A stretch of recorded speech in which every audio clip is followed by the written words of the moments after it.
And we're going to go now further on vexillography with a panel or a series of addresses by people who are deeply involved with the furnishing and tree laying of the Minnesota state.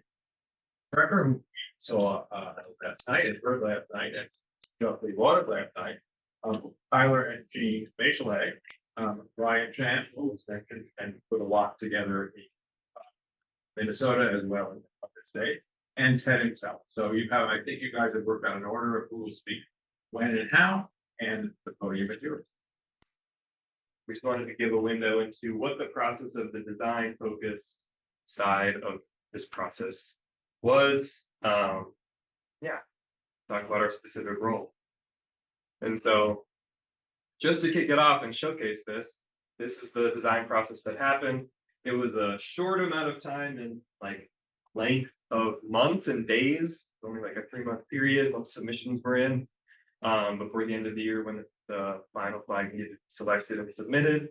But there was a lot of effort by a lot of different people that made this happen. And so you heard about some of that last night with the commission members, and we all interacted and presented and spoke to the commission in different ways to advocate for refinement, adjustment, and obviously Andrew had the original design. So all these different points of presentations, refinement, ideas, generated workshops as a group, all came together to end in the final flag design. That was really a culmination of a lot of people's work and ideas, not just one single person or thought process. So even meeting people today, there were different submissions that had influence that weren't even in finalists, but had influence into what we thought were the best symbols to key in on for the specific star and such that. So that's kind of an overview. Don't want to go into all the details, but it was definitely pass it over to Andrew to talk about the original design. Thank you. So my journey with redesigning the state flag began with a lot of research, actually. Before I even designed any concepts, I researched a lot about vexillology. I read Good Flag, Bad Flag by Kaye, of course. And in particular, I studied other US state flags to see what made them successful. And what I found was the most abstract and simple flags that conveyed meaningful symbolism to the state were the most effective, popular, and notable flags. So these were a few that I thought did that the most successfully. And I also drew a lot of inspiration from these flags when it came to designing my own. So at the top of this slide is the very first concept of this flag that I came up with. And it was inspired by 3 different significant symbolic elements to Minnesota's history, culture, and people. The North Star symbol was inspired by our state motto, L'Étoile du Nord, which means Star of the North in French. I also really like the idea of including an abstract shape of the state of Minnesota, as I felt that was a really unique design feature not seen on a lot of flags. And also the water symbolism was very important. Minnesota is known as the land of 10,000 lakes, even though we have almost 12,000. We are the birth state of the Mississippi River, and Minnesota's name itself comes from the Dakota phrase Minnesota Makoche, which means a land where the waters reflect the sky. While trying to find the most perfect flag that I could submit, I created many variations, probably around 50 plus. And these were a few of my favorite variations that I made, and I considered submitting at one point, but ultimately decided not to. So near the end of the design process, I created what became known as Submission 1953. And this design featured a slightly more detailed North Star. I also changed the Minnesota shape to be symmetrical. And I also like the idea of including different pillars of Minnesotan identity in the form of 3 stripes on the flag. A white one to represent the snow in our winters, a green one to represent nature and the importance of agriculture to our state, as well as the blue for the water symbolism. So then it came time to submit the flag designs, and flag designers could submit up to 3 designs. It was very excruciating having to whittle down all of my ideas. I could easily sent in 20 designs, but these were the 3 that I felt had the most potential. I loved the first one because it felt the most like a traditional flag to me, and I thought the symmetry was a really strong point. The second one I loved because it felt really Minnesotan, especially with its color scheme. And the third one I thought was really strong for its simplicity. So the State Emblems Redesign Commission ended up selecting 1953 as one of the 6 finalists to be considered as the basis for the new state flag. And the committee made it very clear that these flags are not final flags, that they would very much be revised and improved upon. And so I jumped right into revising my own flag, coming up with ideas. And then one thing they said was the star would likely be changed on any of the finalists. And I really gravitated towards an equal 8-pointed star because it was a lot more culturally significant to Minnesota. These were a few of the revision ideas that we sent to the committee. And some of my changes included rearranging the stripe order to be more aesthetically pleasing, altering the Minnesota angle to account for the rule of thirds or the gold ratio. You can see the new star in there in a few versions. And I also removed the green stripe on a couple just to focus on the water symbolism. A key part of the process in Minnesota was the inclusion in the legislation of language calling out vexillologists as resources. That led to several areas of involvement, from the initial briefings to polishing the initial design. This is a detail of the paper I just presented. But Lee testified before the commission. He was key in getting other vexillologists involved. I shared good flag, bad flag from design guidance, but also some process guidance. Brian was involved coming from the Flag Design Forum of NAVA and his own experience in analyzing the New Zealand flag design process and referendum, and his involvement with Utah. This provided ongoing feedback to the commission. The commissioners were quite receptive to our involvement. And then there were some design sessions where all of us were involved with honing the design that Andrew had created, really up to the last moment, at the night before the commission voted. You can see it says here, alternated between design work on Brian's computer and the Micheletz's computer. And it was a real-time collaboration. We were doing this Zoom across, we were in 3 different time zones, including the UK. And Brian and the Micheletz's were swapping vector files. You're getting the inside here. Here's the legislation that was passed, or an excerpt from the legislation. And you note that vexillologists are called out. This legislation appears to be the first legislation in the United States that uses the word vexillologist. The commission itself received our input. Vexillologists and vexillographers, I'm distinguishing between us, or at least our hats. We helped guide the design process, from Lee setting the tone to good flag, bad flag, providing guidance, me briefing the commission on effective flag design, and NAVA experts advising commissioners and local designs. As with any such process, collaborations took place among various participants. Then the commissioners among themselves, the chair and commissioners with the designer, and the chair with vexillologists, vexillographers, and local designers. And I love this graphic because it shows how each process involved different groups. About the analysis and the revisions we did to the finalist design from a vexillological perspective as advisors on the inside. So we were first invited to give advice and feedback on the 6 finalists chosen by the commission. We were asked to identify what were the most promising of the finalists and which ones we should work on.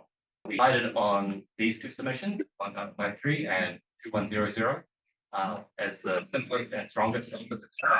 And out of these 2, we chose Andrew's design as the one that was more distinct, primarily because it had the unique shape of Minnesota in the hoist, which is something that no other flag had, whereas the other finalists, while it's simple, it has a landscape that we felt could be applied to many other places in the world, and there are other flags that have that landscape. So we went through the pros and cons of this design. So as you mentioned, the unique layout is the strongest part, but there were some things that we decided should be worked on. It had a lot of different colors of stripe, which had issues with contrast, recognition, and focus. The left and right halves didn't work together very well, and the star was quite skinny. Here's an illustration of those color issues that I was mentioning. So we previewed on the right, you can see we preview how it looks like to different types of color blindness, as well as in monochrome. And the green and the blue together specifically has contrast issue. We hung it vertically and it's a little bit unbalanced, like it feels a bit heavier on the left when you hang it vertically. And the white bleeds into a background that the background is white. So we decided to try out different variations of those colors to fix those issues. Then when the flag is folded up, which would also preview how it would look from different angles and orientations, it's a bit harder to recognize with the different colors and elements. We felt simplifying it would also help that. From a graphical point of view, we also noticed that the eye's focus sort of goes away from the star because of the bright colors on the flag. And just as a point of comparison, there's a similar sort of flow with the eye's focus on the flag of South Africa, but in that case, it's sort of meant to do that. It flows with the design, whereas with the flag of Minnesota here, that sort of detracts from the design because the focus should be on the North Star as the main focal point. So just as a summary, we felt that the star and the shapes of Minnesota were the most important parts to focus on graphically, whereas the stripe had some issues, and that was the part that we thought needed more work. And these were the two strongest variations that we decided on coming out of our design sessions. We promoted the unique star, the stylized shape state, and the diagonal interface of two blues by maximizing their visual prominence and making them the sole points of recognition from any angle or orientation, which we felt would make it more recognizable. So it started out with us watching and listening to everything that was happening with the commission. It usually lined up on days that we worked from home together. So we were always listening to it and thinking about it and actually talking about it and excited. So over Thanksgiving, after the final 6 were selected, we went through and we did our own analysis report and talked about the different pieces of each design that could go together, or like 1953 that we really liked, just simple things that could change on it to help with the clarity and the shapes. So that's what we sent to commissioners and the Secretary of State, and that's how we started to get involved. And then we were able to come and give some testimony to the commission and talk through the design sessions that we had. Yeah, so of the group, we were the activists kind of after Ted did some initial, like we all kind of presented to the commission, but we put together presentations, kind of advocated for the refinements that Brian mentioned. And so this process really kicked off after they had refined down to the final 3. And so in that process of the workshop sessions, the meetings, the variations, that's the process that turned it down to the final one that we know today that was approved. Obviously, we went through a lot of iteration, ideation of different variations. We knew that the symbol of the star was going to be the most important symbol. And so figuring out what is the right star was part of that. Even after, which we didn't know, Andrew had experimented with different asymmetrical and symmetrical on his own time. The commission wanted to see different variations of whether it should be symmetrical or asymmetrical themselves. So we put together those variations. And even in our report before, we started to experiment with the central white stripe to create balance, that balance that Brian mentioned. And so all of this we were doing kind of independently and then coming together at the end to really bring this together. And then in this, we presented these 5 after we did some ideation, revisions. We presented these 5 to the commission after the final 3. We only presented the variations based on these 2 symbols, the 3 stripes, the Minnesota shape that Andrew's design had, and the other submission that Brian mentioned that was a key contender in this process, and presented those. And after that meeting, the commission selected, we wanted to focus the refinement just on Andrew's design and any revisions thereof. That was the final selection with room to create variations further. We'll talk about the core symbols now. So since this design was so simple as it should be, it was focused mainly on the 2 elements of the spate shape and the star. And in that, we moved from doing a skinnier star to the 8-point star, since it had, like Andrew said, it has such cultural significance to the area and many different people. And the change we did with that was turning it so that the point was facing north, like it is in the rotunda of the state capitol. And again, to affirm that it is the North Star. And then making sure that the shape was both balanced and also a good representation of the state. And then this was the report that we gave testimony to the commission on the day that they voted for a flag. So in that, we started to develop and confirm what would this look like, different orientations, like Brian mentioned, and even how it would be folded in different ways. And so wanting to really dial in those details of how is this going to look in the real world. That we were learning from these guys of like, this is not a flat design. This is a living design that moves, shifts, is in different orientations. And so going through that process, putting it together on a mock-up to see what it looks like flying. I think it was really helpful to present to the commission so they could visualize and make a good selection. So in that, we didn't change a ton, but we did refine some of the details, had that workshop session, and we presented these 3 as our final recommendations that we discussed and presented with the north-facing star, the simplified shape, only 3 colors, white, blue, and blue.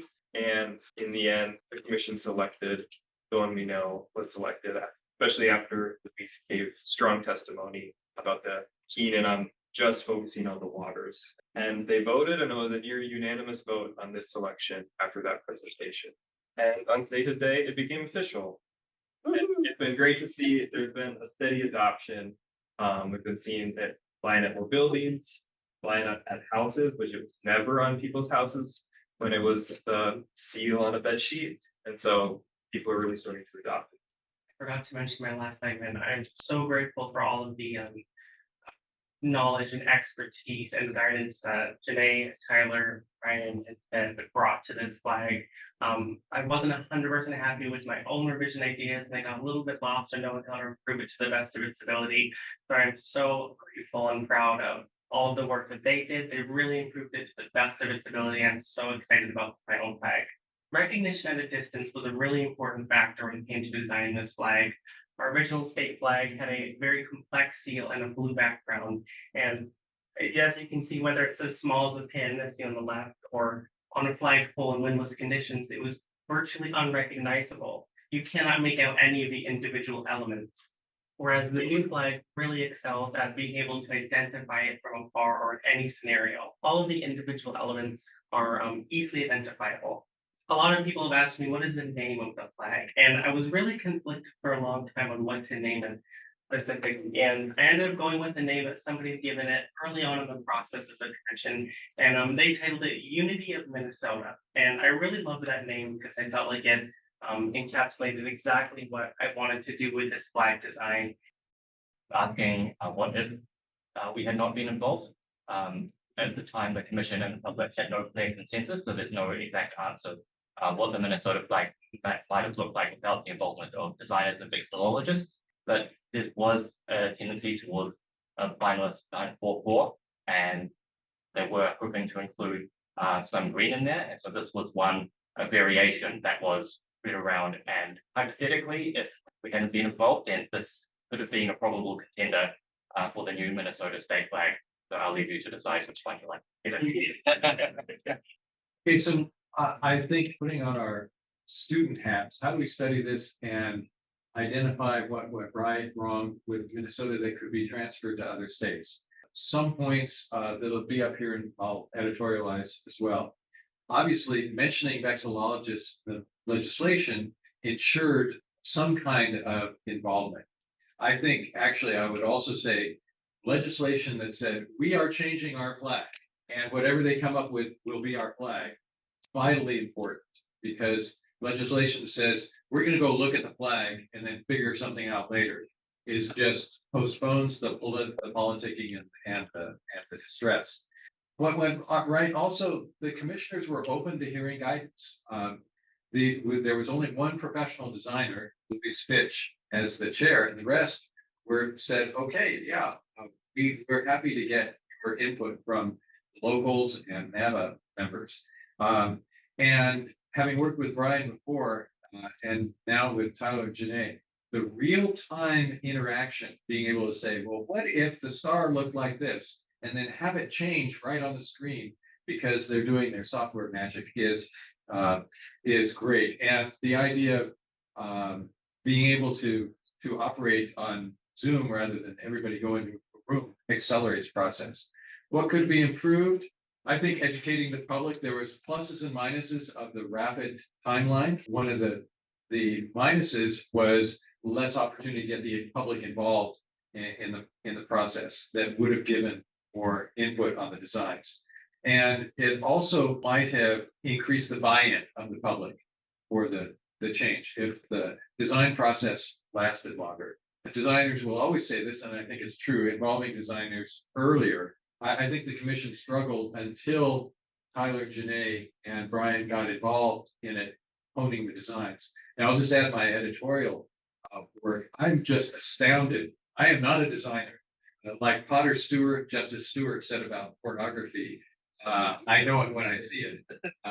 I am not a designer, but I know good design when I see it. I'm just astounded at how a B+ design can be turned into an A+ design by having the designers do these little tweaks or understand the issues of, do we point the star straight up or do we cant it?